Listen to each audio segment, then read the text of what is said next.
ಹರನ ಕರುಣೋದಯದ ತೆರದಲ್ಲಿ ಬೆಳಗು ತೆರೆಯುವ ಹೊತ್ತಿಗೆ ವೇದ ಘೋಷದ ದಿವ್ಯ ಲಹರಿಯು ಮನವ ತೊಳೆಯಲು ಮೆಲ್ಲಗೆ ಬರುವ ಶ್ರೀ ಗುರು ಪಾದುಕೆಯ ದನಿ ಅನುರಣಿತವಾಗಲು ಮೌನಕ್ಕೆ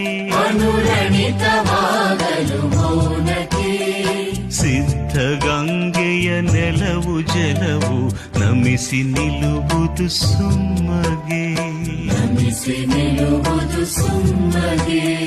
ಹರನ ಕರುಣೋದಯದ ತೆರದಲ್ಲಿ ಬೆಳಗು ತೆರೆಯುವ ಹೊತ್ತಿಗೆ